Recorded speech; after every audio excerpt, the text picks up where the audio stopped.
বিসমিল্লাহির রহমানির রহিম। বাংলাদেশ আমি জানি কোনো মতেই ভালো অবস্থায় নাই। বাংলাদেশের মানুষের জীবনে হাহাকার, জীবনের নিরাপত্তা নাই, মানুষের শিক্ষা দীক্ষা কোনো দিক থেকেই তাদের কোনো রকম সুযোগ নেই। সব দিক থেকে মানুষ আজকে চরম অশান্তিতে ভুগছে। এটাই হচ্ছে সব থেকে দুঃখজনক। আজকে খুব আমার এটাই কষ্ট হয় যে বাংলাদেশের মানুষ এই মার্চ মাসে অর্থাৎ রমজান মাসেও যে খুব কষ্টের মধ্য দিয়ে জীবন যাচ্ছে, কাজ নেই, আয় উপার্জন নেই, নিত্য প্রয়োজনীয় জিনিসের ঊর্ধ্বগতি, তাদের অনেকেরই খাবার জোটে না, এরকম একটা দুর্বিষহ জীবনের মধ্য দিয়ে চলতে হচ্ছে। তার উপর অত্যাচার, নির্যাতন, খুন, প্রতি মুহূর্ত মানবাধিকার লঙ্ঘন হচ্ছে, প্রতি মুহূর্ত মানবাধিকার লঙ্ঘন হচ্ছে। কিন্তু এরকম অবস্থা তো ছিল না। আওয়ামী লীগ যতদিন সরকারে ছিল, আমরা জঙ্গি, সন্ত্রাসী, খুনি তাদেরকে আমরা নিয়ন্ত্রণ করেছিলাম। দেশের মানুষের জীবনে শান্তি ছিল, দেশের মানুষের জীবনের নিরাপত্তা আমরা নিশ্চিত করতে সক্ষম হয়েছিলাম। কিন্তু আজকে সবকিছু এমন একটা পর্যায়ে চলে গেছে যে মানুষের জীবনের কোনো নিরাপত্তা নাই। 2008-এর নির্বাচনে আওয়ামী লীগ এককভাবে 300 আসনের মধ্যে 233টা আসন পায় এবং আমরা সরকার গঠন করি 2009 সালে।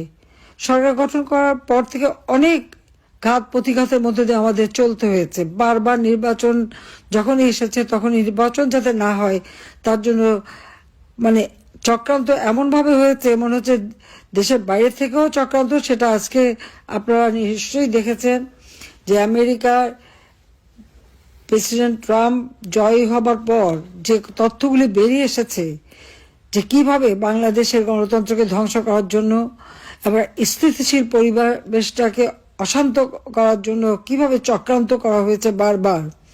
তো তারপরেও আমরা প্রতিটি ক্ষেত্রে অতিক্রম করে এগিয়ে গেছি।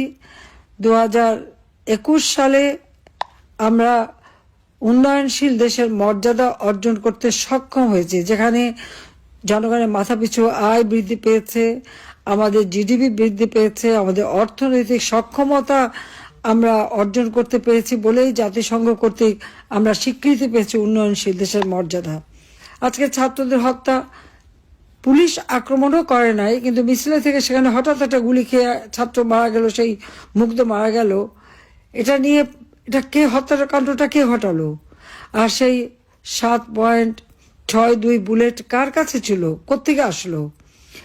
এটা নিয়ে কিন্তু কোনো তদন্ত হয়নি। আমরা জুডিশিয়াল ইনকোয়ারি কমিটি করে দিলাম 2024 সালের জুলাই মাসের 18 তারিখে এবং পরবর্তীতে এই সংখ্যাটা আরো বাড়িয়ে আরো শক্তিশালী আমরা ইনকোয়ারি কমিশন, যেটা জুডিশিয়াল ইনকোয়ারি কমিশন করে দিয়েছিলাম, তাদেরকে কিন্তু কাজ করতে দেওয়া হয়নি, কিন্তু অপবাদ আমাদের উপর। কিন্তু প্রশ্ন হলো যে ওই আন্দোলন 2007 সালে যে আন্দোলন ছাত্ররা শুরু করলো, কই আমরা তো তাদেরকে তুলে দেওয়ার চেষ্টা করিনি। টিয়ার গ্যাস মারা হয়নি, সাউন্ড গ্রেনেড মারা হয়নি, পানি মারা হয়নি, এবং তাদেরকে সহযোগিতা করা হয়েছিল। আর তাদের সাথে আমরা আলোচনা করেছি, আর মন্ত্রীরা আলোচনা করেছে, আলোচনার মধ্য দিয়ে তাদের সব দাবি মেনে নেওয়া হয়েছিল। কিন্তু তারপর দেখা গেল কি এক দফা দাবি, এক দফা আর কিছু না, শেখ হাসিনাকে হত্যা করা, এটাই ছিল তাদের মূল উদ্দেশ্য। কথাটা হচ্ছে যে এই যে আন্দোলনের সময় আওয়ামী লীগ যে সহনশীলতা দেখালো, তারপরে আমাদের বলা হয় স্বৈরাচার। আজকে যদি আমরা হত্যাকাণ্ডের হিসাব নিই তো এখন কি দেখা যাচ্ছে, জুলাই মাসের 15 তারিখ থেকে যত ঘটনা ঘটেছে, যত হত্যাকাণ্ড ঘটেছে, সেখানে দায় মুক্তি দেয়া হলো। পুলিশকে হত্যা করা হয়েছে, সাংবাদিক হত্যা, আওয়ামী লীগ নেতাকর্মী হত্যা, সাংস্কৃতিক কর্মী হত্যা, কোনো শ্রেণী পেশা বাদ নেই যাদের উপরে আক্রমণ করা হয়নি, তাদেরকে হত্যা করা হয়নি। এমনকি আওয়ামী লীগ নেতাদের বাড়িতে ঢুকে ঢুকে গোটা পরিবার সহ হত্যা করা, হাত কেটে দেওয়া, পা কেটে দেওয়া, পুলিশকে 450টা থানা, অগ্নিসংযোগ, লুটপাট, অস্ত্র লুটপাট, আজ পর্যন্ত সে অস্ত্রগুলি কিন্তু উদ্ধার করা হলো না। এমন একটা পরিবেশ সৃষ্টি করা হয়েছে বাংলাদেশে এখন, যে এখন তো মানুষের মাঝে হাহাকার। অথচ আওয়ামী লীগ কি করেছে? মানুষ প্রত্যেকের ঘরে ঘরে আমরা বিদ্যুৎ দিয়েছি, আমরা শিক্ষার পরিবেশ সৃষ্টি করেছি বলেই আমাদের সাক্ষরতার হার 45 থেকে 78.8 উন্নীত হয়েছে। প্রবৃদ্ধি আমরা 7 উন্নীত করতে সক্ষম হয়েছে 2023 সালে, এবং আমরা মানে এভারেজ 6% উপরে আমাদের সবসময় প্রবৃদ্ধির হার ছিল। মাথা পিছু আয় আমরা, সেটা কোভিড হয়েছিল বলে কিছুটা কমে গিয়েছিল, নইলে আমরা প্রায় 2,823 মার্কিন ডলার, যেটা পরবর্তীতে একটু কমে যে 2,793 মার্কিন ডলারে নেমে যায়। কিন্তু তারপরে সর্বোচ্চ মাথাপিছু আয় আওয়ামী লীগ সরকারের আমলেই কিন্তু হয়েছে। আমাদের সময় বেকার সমস্যা মাত্র 3.4 ছিল, তাও আমরা ট্রেনিং দিচ্ছিলাম, প্রযুক্তি ব্যবহার, ডিজিটাল বাংলাদেশ গড়ে তোলা, বঙ্গবন্ধু স্যাটেলাইট 1 উৎক্ষেপণ, বাংলাদেশের গ্রামগঞ্জে পর্যন্ত রাস্তাঘাট, পুল, ব্রিজ করে স্কুল, কলেজ, মাদ্রাসা সব জায়গায় আমরা উন্নয়ন করে মানুষের কর্মসংস্থানের ব্যবস্থা আমরা করে দিয়েছিলাম। 560টা মসজিদ নির্মাণের কাজ করে সেখানে জঙ্গি দমন এবং ইসলামিক কালচারটা যাতে অনুশীলন হয় সেই ব্যবস্থা করেছি। বাংলাদেশে হিন্দু, বৌদ্ধ, খ্রিস্টান এবং আমাদের অনগ্রসর যারা প্রত্যেকে কিন্তু শান্তিতে ছিল, প্রত্যেকের জীবনে একটা উন্নতি এসেছিল এবং প্রত্যেকে নতুনভাবে আরো সুন্দর উন্নত জীবনের স্বপ্ন দেখতে শুরু করেছিল, এবং তাদের মধ্যে হাহাকার ছিল না। খাদ্য নিরাপত্তা, পুষ্টি নিরাপত্তা, চিকিৎসা ব্যবস্থা, ঘরের দোরগোড়ায় চিকিৎসা আমরা নিশ্চিত করেছি। শিশু মৃত্যুহার, নারী মৃত্যুহার, মাতৃমৃত্যুহার আমরা কমিয়েছি। কোন দিক থেকে পিছিয়ে ছিল বাংলাদেশ যে আমাদের মধ্যে এত বদনাম, এত কথা, এত রটনা করে দেশকে একেবারে মানে এখন বলতে গেলে বলতে হয় যে জাহান্নামের দিকে নিয়ে গেছে, কোনো মানুষের নিরাপত্তা নেই। এই যেই মাত্র শুনলেন যে মা বোনদের ইজ্জত থাকে না, তাদের উপর অত্যাচার, বাড়িতে ঢুকে সবাইকে হত্যা, যেন একটা খুন করা, একটা বাড়িতে ঢুকে ঢুকে লুটপাট করা, একটা বাড়িতে ঢুকে ঢুকে সেগুলি দখল করে নেওয়া, অন্যের সম্পত্তি দখল করা, এটা তো প্রতিদিনের ব্যাপার।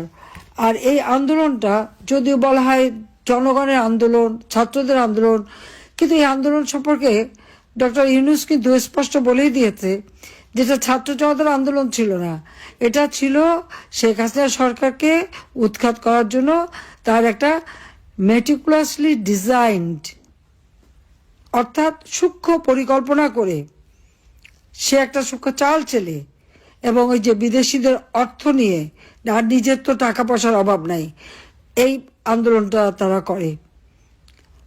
আজকে আমার প্রশ্ন, যে লোকটা শ্রমিকের অর্থ আত্মসাৎ করে, ডক্টর ইউনূস তার নিজের কোম্পানির শ্রমিকদের বঞ্চিত করেছিল।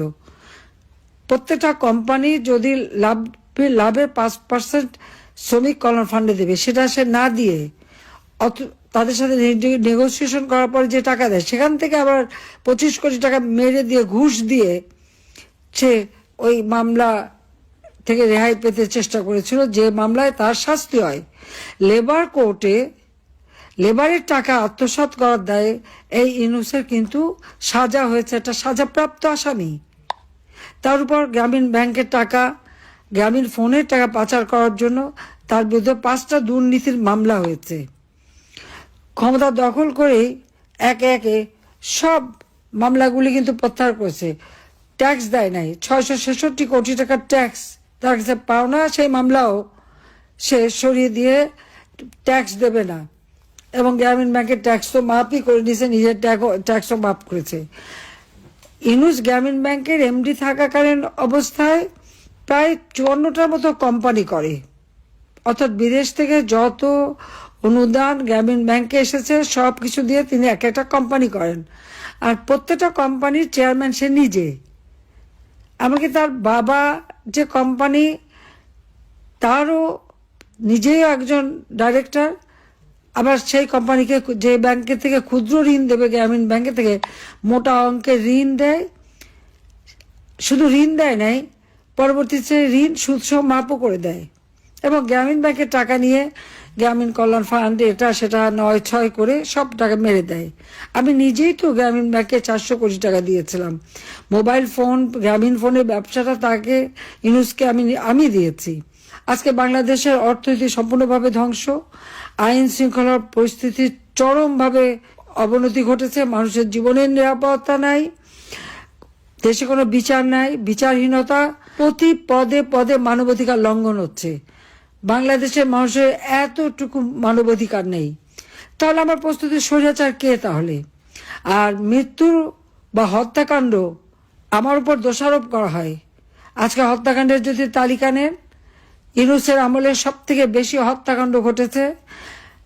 তার সময় মাদ্রাসা শিক্ষক, প্রাইমারি স্কুল শিক্ষক, ছাত্র, শ্রমিক, গার্মেন্টস শ্রমিক, যেদিন যারা আন্দোলন করেছে সেই দিনই তাদেরকে তুলে দেওয়ার জন্য সাউন্ড গ্রেনেড, টিয়ার গ্যাস, গরম পানি মারা, এমনকি মা ছোট্ট শিশু তার উপর পানি মারা, সেখানে গ্যাস মারা, নানাভাবে নির্যাতন করে করে তাদেরকে আন্দোলনে করতে দেয় নাই, বাধা দিয়ে, এবং তার গুলি চালানোতে শ্রমিক হত্যা হয়েছে, ছাত্র হত্যা হয়েছে, প্রতিদিনই লাশ পড়ে যাচ্ছে।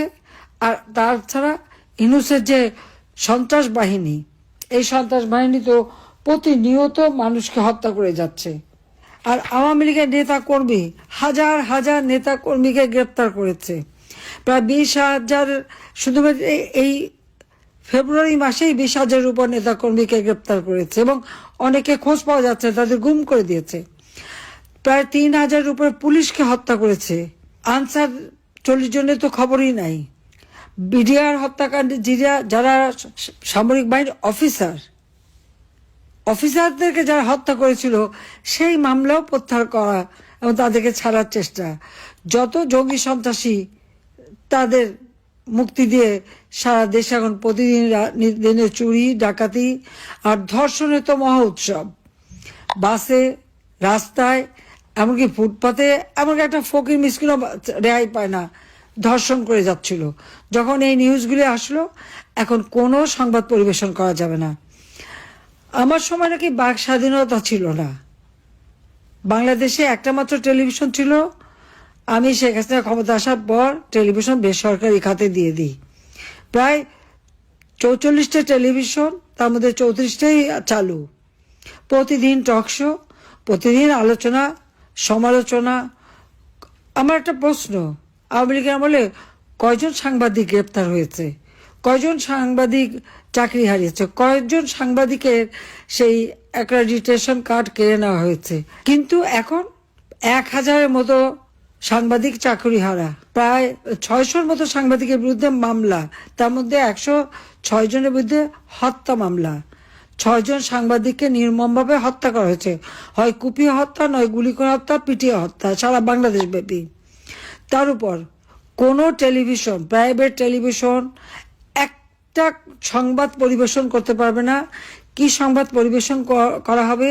তা ইউনূস সেন্টারে তার কিছু পালিত লোক আছে, যাদেরকে সে 5 লাখ, 7 লাখ টাকা, 10 লাখ টাকা করে বেতন দিয়ে বসিয়ে রেখেছে।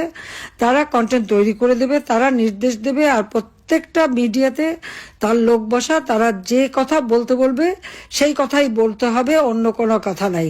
আপনারা দেখবেন, হঠাৎ করে দেখেন ধর্ষণের কোনো নিউজই দেওয়া যাচ্ছে না, খুন হলে কোনো নিউজ দেওয়া যাবে না, গ্রেপ্তার হলে কোনো নিউজ হবে না। আর যারা দেবে, এর মধ্যে কয়েকটি টেলিভিশন পুড়িয়ে দিয়েছে। টেলিভিশনের মূল মালিকরা, তাদেরকে সরিয়ে দিয়ে সেখানে মালিকানা জবরদখল করে নিয়ে নেওয়া হয়েছে, যার জন্য মানে কেউ কোনো সাহসী পাচ্ছে না একটা নিউজ দিতে। নিউজ দিলেই সাংবাদিকের উপরে অত্যাচার, এবং এই মিডিয়ার উপরে সোজা বলে পুড়িয়ে দেবে। বিটিভি পুড়িয়েছে, আরও কয়েকটা টেলিভিশন, সেই বাংলা গান থেকে শুরু করে সবগুলি পুড়িয়ে দিয়েছে, সেটা আপনারা জানেন। এই যে অরাজকতা, তাহলে স্বেচ্ছাচারীটা কে? এই ডক্টর ইউনূসই তো স্বেচ্ছাচারী, এবং সেই তো এদেশের মানুষের জীবনে শান্তি কেড়েছে। আজকে 7টা মাস আমাদের বিরুদ্ধে দুর্নীতির মামলা, হত্যা মামলা। কোন দুর্নীতির প্রমাণটা পেয়েছে সেটা দেখা। অথচ ইউনূসের বিরুদ্ধে তো 5টা দুর্নীতির মামলা, সে তো সেই মামলা সরিয়ে দিয়েছে। তার যদি সাহস থাকে তো ওই মামলা কেন সে কন্টেস্ট করে নাই, কেন তদন্ত করতে দেয় নাই? করতে দিলেই তো তার আসল চেহারা বেরিয়ে যাবে। কি কোটা বিরোধী আন্দোলন, তো এখন কেন কোটা দেওয়া হচ্ছে? কারা মারা গেছে তাদের কোটা দেওয়া হবে। যে আওয়ামী লীগের যে প্রায় 3-4 হাজার নেতা কর্মী এবং তাদের পরিবারকে যে হত্যা করা হয়েছে, কই তার তো বিচারও চাইতে পারে না? এরা কি মানুষ না? বাংলাদেশের জন্য কি তাদের কোনো অবদান নাই? আজকে মামলাটা পর্যন্ত করা যাবে না, মামলা নেয় না। মামলা করতে গেলে উল্টো মায়ের খেতে হয়। এরকম স্বেচ্ছাচারিতা বাংলাদেশে সেই 1971 সালে হানাদার পাকিস্তানি বাহিনী ছিল তখন চলেছে, আর এখন চলছে। আজকে আমি আপনাদের অনেকের কথা শুনলাম যে কিভাবে নির্যাতনের শিকার আপনার হয়েছেন। কারণ এই বৈষম্যহীন নাকি আলোচনা, অথচ চরম বৈষম্য। নতুন একটা দল করেছে, ক্ষমতায় বসে দল করা। ডিসিদের কাছে চিঠি গিয়েছে, তাদের লোকদেরকে মিটিংয়ে নিয়ে আসার জন্য বাস দিতে হবে, গাড়ি দিতে হবে এবং তাদেরকে মিটিংয়ে পাঠাতে হবে। এবং যাদেরকে দিয়ে এই ক্ষমতা দখলের জন্য হত্যাকাণ্ড ঘটিয়েছে, লুটপাট, চরম দুর্নীতি, এক একজনে তো মোটা টাকার মালিক হয়ে গেছে, যার কিছুই ছিল না। কেউ 3খানা গাড়ির মালিক, বাড়ির মালিক, দেশে বিদেশে সম্পদের মালিক হয়ে পড়েছে। তাদেরকে নিয়ে আবার রাজনৈতিক দল, তো সরকারি টাকা খরচ করে রাজনৈতিক দল। এখন যদি জিজ্ঞেস করি এই প্যান্ডেলটা করতে কত টাকা খরচ হয়েছে, সারা বাংলাদেশ থেকে যে লোক আনার জন্য একেবারে সরকারকে ব্যবহার করা, ডিসিদেরকে নির্দেশ দেওয়া যে লোক পাঠাও, এবং সে কয়েকটা চিঠি তো বেরিয়ে গেছে। কাজে সেখান থেকে আমরা দেখতে পাচ্ছেন যে এই রাষ্ট্রীয় সম্পদ, রাষ্ট্রীয় টাকা ব্যবহার করে যে দল বানালো, মানে এ গাছের ছাল ও গাছের বাকল দিয়ে যে দল, এই দল কি দিতে পারবে? এইভাবে মানে টোকাই কুড়াই এনে রাজনৈতিক দল করলে ওই দলের কোনো অস্তিত্ব থাকে না। ওই দল দেশের মানুষকে কিছু দিতে পারে না। এই 7 মাসে তারা লাশ দিয়েছে উপহার, মানুষকে খুন করেছে, হাত কেটেছে, পা কেটেছে, পুলিশকে হত্যা করে ঝুলিয়ে রেখেছে, আগুন দিয়েছে, প্রত্যেকটা স্থাপনা আগুন দিয়ে জ্বালাও পোড়াও করতে পেরেছে, ধ্বংস করতে পারে, কিন্তু গড়তে পারে না। আজকে এই 7 মাসে কি কতটুকু গড়তে পেরেছে ইউনূস? হ্যাঁ, আমি যে কাজগুলি করে এসেছি, কিছুদিন চেষ্টা করলো সেই কাজগুলির ক্রেডিট নিতে চেষ্টা। আমার একটাই কথা, পদ্মা সেতুর টাকা বন্ধ করেছিল ইউনূস, আমি নিজের টাকায় পদ্মা সেতু নির্মাণ করেছি। সেই পদ্মা সেতু ভাঙতে গিয়েছিল, এমনকি পদ্মা সেতুর টোল প্লাজা পর্যন্ত ক্ষতিগ্রস্ত করেছে। আজকে এই ইউনূসেরই সমন্বয়কারী বলেছে পুলিশ হত্যা করেছে এবং মেট্রো রেলে আগুন দিয়েছে। পুলিশ হত্যা না করলে, মেট্রো রেলে আগুন না দিলে নাকি তাদের বিপ্লব সফল হতো না। তাহলে তারা নিজেই তো খুনের দায় নিয়ে নিয়েছে। তার বিরুদ্ধে কি কোনো ব্যবস্থা নেওয়া হয়েছে?